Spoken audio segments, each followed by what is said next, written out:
እኔ ዶክተር ግርማ ገብረ የአገርቹ ባህል ሕክምና መስጫ ማዕከል መስራችና ፕሬዝዳንት ነኝ።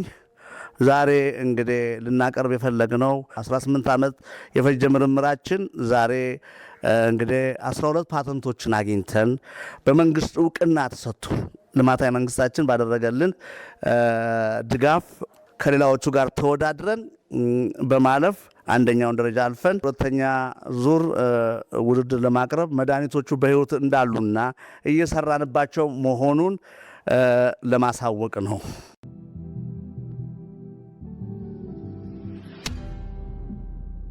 አገርቹ ዘመኑን የዋጀ የባህል መድኃኒትና ሕክምና ማዕከል።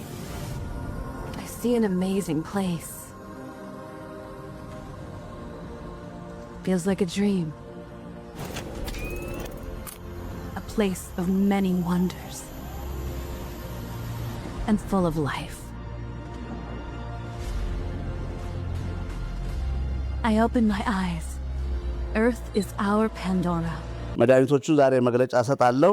ይሄ የስኳር መድኃኒት ነው። የስኳር መድኃኒት ማለት ኢንሱሊን ሴክሬት እንድታረግ የሞተች ጣፊያ ቤታሶሎች ከ75% በላይ ሲሞቱ በተለያየ ነገር ሲጎዱ ኢንሱሊን ማምረት ያቀታቸዋል። እኛ ተመራምረን ምንድነው ኬዙ ብለን ለምንድነው ስኳር በሽታ ከየት መጣ በሚለው ጥናት አድርገን ቤታሶሎችን የሚቀሰቅስ ሙከራ ተደርጎ 18 ዓመት ምርመራ አድርጌ ፈውስ ሰጥቶን በድርጅቴ ውስጥ ፈውስ ከኢንሱሊን ጋር አጋዥ፣ ሜታፎርሚን ጋር አጋዥ፣ ዳውሊን ጋር አጋዥ በመሆን ነፃ ስላወጣ እነዚህን ከአራት እጽዋቶች ኤክስትራክት በማድረግ ማሽን አለኝ። በማሽን ኤክስትራክት በማድረግ ውጭዎች በሰሩት በሲሲ የሚሰጥ የስኳር ወይም ቤታ ሴልን የሚቀሰቅስ ኢንሱሊን ሴክሬት እንድታረግ የሚሆን ነው ከአራት እጽዋቶች ስለሰራው። ይሄም የአንዱ እጽዋት በስኳር ምክንያት የሚመጡ ቁስሎችን፣ ብዙ አይነት ስሜቶችን፣ መደንዘዝን፣ የውስጥ እግር ማቃጠልን የሚያሽል። ይሄኛውም ደግሞ ከአራት እጽዋት ነው። አንደኛው ብዙ አይነት ኩላሊትን እንዳይነካ፣ ነርቮቻችን እንዳይነካ፣ ስንፈተ ወሲብ እንዳያመጣ፣ አይናችን እንዳያጠፋ የሚያደርግ ነው። ይሄም ከአራት እጽዋት ኤክስትራክት አድርጌ ያወጣሁት ነው። ይሄ ደግሞ በሻይ መልክ ለርጉዞች፣ ለህፃናት፣ አዋቂዎችም ሆነው አቅም ላነሳቸው፣ ምግብ ፍላጎት ላጡ እነሱ ጋር በሻይ የሚወሰድ ነው። ይሄ ሁሉ የስኳር መድኃኒቶችን ፓተንትድ ነኝ። አራት እጽዋቶችን ኤክስትራክት አድርጌ በኤክስትራክት ይኸው በዘይት ብዙ ሰዎች ድነው በአገርቹ ባህል ሕክምና መስጫ ማዕከል በ3 ወር ውስጥ ስኳራቸው ቀንሶ ኖርማል ገብቶ ቤታ ሴል ተቀስቅሶ ጣፊያችን ኢንሱሊን ሴክሬት እንድታረግ በደንብ ምርምር ተደርጎበት ፓተንትድ ነኝ። አንዱ ደግሞ ይሄ የርሂ ነው። ርሂ እንግዲህ በሀገራችን ሆነ በፈረንጅ ሀገር ሆን ብሎ የራሱ መድኃኒት አልተገኘለትም። መበተኛና ማደንዘዣ ነው፣ ስሜቱ ኃይለኛ ስለሆነ። እኛ ግን ተመራምረን ለምንድን ነው ርሂ እንዴት በሽታ መድኃኒት ሳይኖረው ፈጣሪ አልፈጠረውም ምንም ነገር። ስለዚህ ፈጣሪ የሰጠንን ብለን ረጅም ጊዜ ተመራምረን የሚያድን ነው። ርሂን የሚያጠፋ ማሻልን ሳይሆን ወይ እንደ ዘመናዊ ሕክምና ተሰጥቶ ስሜትን የሚያጠፋ ሳይሆን የሚያድን በደንብ ተሞክሮ ነፃ ወጥቶ ምርምር የተደረገ ነው። ይሄ በሻይ መልክ አሁንም ተፈልቶ የራሱ ሳይንስ አለው። ተፈልቶ በቀን ጠዋትና ማታ አንዳንድ የሻይ ብርጭቆ የሚጠጣ ነው። ይሄ ያበጠው ወይንም ራሱ ዩሪኩ ሲጠራቀም ክሪስታል ይሰራል። ክሪስታል ማለት እብጠት ራሱ ክሪስታል ይሰራል። ያን ክሪስታል አሟምቶ በሽንት የሚያወጣ ነው። ዩሪክ ራሱ ሲቆይ ክሪስታሎች ይሰራል። አንጓ ነገሮች እነዛ ይቆዩና እዛ ቦታ ላይ ያለው አጥንትን መበስበስና መብላት ስቃ ያለው እነዛን ካላጠፋ ዩሪክን አታድንም። ይሄኛው በእንደዛ አሟምቶ የሚያወጣ ነው። ለ30 ደቂቃ እየተደረገ ታሸግና ይታጠባል። ከዛ ቅባት አለው። ይሄ ደግሞ ዲቶክስ ነው። ዋናውን ያን መድኃኒቱ መወጋት ብቻ አይደለም። ዲቶክስ ወይንም መርዛማ ነገር ከሰውነታችን ውስጥ ማውጣት፣ የማይፈለጉ ነገሮች ይከማቹና እነዛን ነገሮች የሚያወጣ ነው። ይሄኛው አንደኛው። ሌላው ይሄኛው ከተደረገ በኋላ ለ30 ደቂቃ ከታጠብን በኋላ ይሄ ይቀባል። ስቃዮቹን የርሂ ስቃዮቹ እጅግ ከፍተኛ ነው። የታመመው ነው የሚያውቀው። አንሶላ እንኳን እንዲነካ አይፈለግም። እነሱን የሚያጠፋ ነው። ይሄ የሰራ ነው። ይሄኛው ደግሞ ሰውነታችን ውስጥ አንድ ሴል አለች። የበላነው ምግብ ለውጣ ወደ ዩሪክ አሲድ የምትለውጥብን አንድ ሴል አለች። ያችን ሴል እንዳትለውጥ የሚያደርጋት የማዳከምና መዝጋት ነው።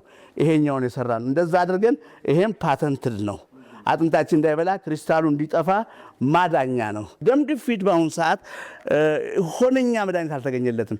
የተገኘውን መድኃኒት ሲወስዱት የጎንዮሽ ችግሮች አሉ። ብዙዎቹ የጎንዮሽ ችግሮች ስላሉት ለምንድን ነው ይሄ ደም ግፊት መዳን አይችልም በማለት በእጽዋት አሁን በ4 እጽዋት ፓተንትድ ነኝ።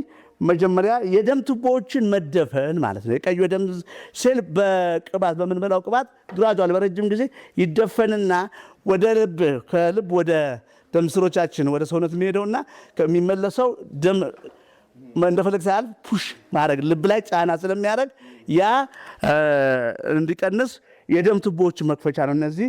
ይሄም ደማችን ፕሮቲን የያዘውን ወይንም የወፈረውን የጓጎለውን የሚበትን በሻይ የሰራሁት ነው። ይሄ ደግሞ ምንድነው የምናደርገው? አዎ ይሄ በጠብታ ነው። የጓጎሉ ደሞች አሁን ቀይ ደም ሴል ውስጥ ተከማችተው ለረጅም ጊዜ የሆኑትን አሟምቶ በሽንት የሚያወጣ ነው። ሌላው ይሄ ሀገራችንን ሁሉንም የብዙ ሰው ችግር ስለሆነ እንደ መንግስትም የመንግስት ችግር ነው። ስንፈተ ወሲብ እጅግ መፈቻ ያልተገኘለት ብዙ ትዳርን እያፈረሰ ብዙ ወንዶችን ዲሞራላይዝድ እያደረገ ያለ ስለሆነ የፈረንጁ የባሰ ዲሞራላይዝድ የሚያደርግ ነው። እሱን ከለመደ እሺ ለማይል ይሄንን ለምን ምርምር አላደርግም ብዬ ስንፈተ ወሲብ ሰርቼ በደንብ ሰዎችን እንደገና ወደ ልጅነት ወደ ወጣትነት እየመለሰ ያለ እንደ ሻይ የሚጠጣ እንደገና ለ5 ደቂቃ ብልትን ማሴጅ በማድረግ እንደገና ሪጀነሬት የሚያደርግ እዚህ ጋር የሞቱትን ጫፉ ላይ ያሉ ነርቪንግ እነሱን በማሸት እንዲነቃቃና ሞቶ የነበረው ተልፈስፎ የነበረው እንዲነሳ የሚያደርግ ነው። ይሄንንም ባጭሩ ነው ያቀረብነው። ሌላ ይሄ የኪንታሮት ብለድ ክሎቲንግ ይሉታል። የደም መዘጋት ሁሉ ያንን በመሆን እሱ ያዛቸው ሰዎች ስቃያቸው ደም መድማት ከደም በኋላ ደግሞ የደም ማነስ መያዝ ብዙ ስቃይ ነው ያለው። ስንፈተ ወሲብ ማምጣት፣ ወገብን መያዝ፣ ራስ ማመም፣ ደም ስሮችን መዝጋት ስለሆነ እዚህ ላይ ምርምር አድርጌ በደንብ በሚረገጥ ለ2 ሰዓት ያህል በሚረገጥ ካደረግን በኋላ ይሄንን በክሬም መልክ እንደዚህ ኤክስትራክት አድርጌ ያ የሚያመው ላይ ያበጠው ላይ መቁረጥ የለም እኛ ጋር ማድማት የለም ሌላ ነገር የለም። ያንን ለ2 ሰዓት ከረገጡ በኋላ ያ በሰውነታችን ውስጥ ሜታቦሊዝም አድርጎ በውስጥ እግር ይወጣል። ከዛ በኋላ ይሄን ዘይት እንሰጣቸዋል። ይሄን ዘይት ከሰጠናቸው በኋላ ጠዋትና ማታ ያበጠው ላይ ቀብተው ይወትፉታል። ያን ያቀስ እያለ እያማማ ፊንጢጣ ያበጠችዋን አይቆረጥም። ለምን? ቬን ነው የተደፈነ ቬን ስለሆነ እንዳይቆርጡትና ደም ለሌላ ፌስቱላ እንዳይጋለጥ በማድረግ ይሄንን በመስራት እጅግ ብዙ ሰዎችን አድነን መፍትሄ አግኝተናል። እዚሁ ጋር ደግሞ ሌላ አለ። ይሄ ደግሞ የምንድነው? ፌስቱላ እስከ ዛሬ በኢትዮጵያ ውስጥ አልተገኘም። አንድ ዘውዲቱ ሆስፒታል ነው፣ እሱም ሰርጂካል ነው። ፌስቱላ የሚመጡ ስጋ በል ባክቴሪያዎች በተለያየ አካባቢ በፊንጢጣችን ሰርጂካል በሆኑ ቁስሎች ላይ በመውጣት ስጋ በል ባክቴሪያዎች ገብተው ፌስቱላ ብዙ ተአምር ነው ያየሁት። ወንዶች ላይ እንደዛ ሲሆን 6-7 ቦታ ተቀዶ በሚሆነው ላይ በስሪንጅ ነው። በስሪንጅ ለ3 ሲሪንጅ ወደ ፊንጢጣ እንረጭና ይሄኛው ክሬም አለ። ይሄን ክሬም በጢጣ አድርገን እንወድፈዋለን። ይሄንን በ3 ወር ውስጥ ከፌስቱላ ነፃ አድርጎ በደንብ ፓተንትድ ነው። ለወደፊት ይሄ ዛሬ እኛ እንደተሰደብንበት አይደለም። ለወደፊት በመንግስትም በህዝቡም ተቀባይነት ይኖረዋል። ስለዚህ በትምህርት ደግፈ እርግጠኛ ነኝ ትልቅ ደረጃ ይደርሳል ስላሉኝ ያንን ተስፋ በመያዝ ብዙ አይነት ፈተናዎችን አልፌ ብዙ የአባቴን ቤት እስከ መሸጥ ደርሼ ሄጄ ተምሬ የመጣሁት እልክ ይዤ ነው። እስከ መቼ ኢትዮጵያ የራሷ መድኃኒት አይኖራት? የሊቀ ሊቃውንት ሀገር፣ የስንት ጠበብቶች ሀገር፣ ብዙ አይነት መድኃኒት ያላት ሀገር እንዴት የራሷ መድኃኒት አይኖራትም? ህዝባችንን ከስቃይ አናድንም በማለት ጥርምጥን ያሉትን በደንብ ምርምር አድርጌ በደንብ ብዙ ወጪዎችን አውጥቼ ፓተንትድ ሆነው እንደገና ከመድኃኒትና ቁጥጥር አግኝቼ ድርጅት ከፍቼ በደንብ ተገቢ ብዙ አይነት በሽታዎች ነው የምንሰራው። አሁን ግን 12ቱ ላይ ነው አድምቼ እየሰራው ያለሁት። ለምን? ፓተንትድ ናቸው። ነገ ለሚመጡ ጥያቄዎች መልስ አለን። መንግስታችን ደግፎን በሳይንስና ቴክኖሎጂ በሚኒስትር ማዕረግ እንደ ጂኒየስ ናውሌጅ ተብሎ ይህን እድል ማግኘት ለኛ ትልቅ ነገር ነው። መንግስታችን ምን ያህል አስተውሎት እንዳለውና ምን ያህል አገር በቀል መድኃኒቶችን ተግባራዊ እንደሚሆኑና ነገ ዶላሮች ወደ ውጭ የምናወጣውን ዶላር ወደ ኢትዮጵያ እንደሚመጣ ከኛም አልፎ አፍሪካ ሀገሮች ብዙ ሀገሮች እንደምንሸጥ እርግጠኛ በመሆን ነው። ለመንግስታችን እጅግ አድርጌ አፕሪሼት አደርግሃለሁ። እጅግ ምሁራኖች በምሁራን ወደኋላ ሀገርን ለማልማት ከውጭ እርዳታ ሳይሆን አገራችን ውስጥ ባለው በራሳችን ከልመና ለመውጣት በስንዴ ምን ነበርን? ስንዴ ገዢዎች፣ ስንዴ ለማኞች ነበርን። አሁን ግን በአፍሪካ ስንዴያችንን ተክለን ኢትዮጵያ መስራት እንደምትችል አንደኛ ከአፍሪካ ሆነን በመድኃኒትም እንደዚህ እንሆናለን። በሚኒስትር ማዕረግ በብዙ ሚሊዮን ትልቅ ማሳያ አድርጎ መንግስታችን ወርዶ የበላይ ጠባቂ አብይ ነው፣ ንጉሥ አብይ ነው። ይሄን አፕሪሼት አደርግሃለሁ። እጅግ ለሀገር የመጣነ በርታልን፣ እኛም እናስደስተሃለን። ብዙ እንቁ ነገሮች አሉን። እየረዳን ነው፣ እያገሰን ነው፣ በሞራል እያገስከን ነው። ነገ ፋብሪኬትድ እንዲሆን ቀን ከቀን እግር በእግር እየተከታተላችሁን ትናንት የነበረን ስምና ዛሬ የነበረን ስም የተለየ ነው። እጅግ አድርጌ እግዚአብሔር እንዲጠብቅህ እንድታድግ አሁንም በሀገር ላይ ትልቅ ነገር እንድትሰራ በጸሎት ከጎንነ ነው እላለሁ። አመሰግናለሁ።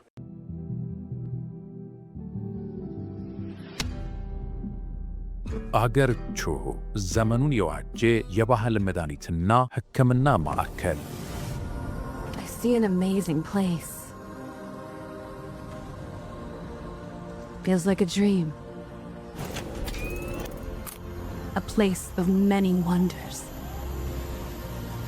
And full of life.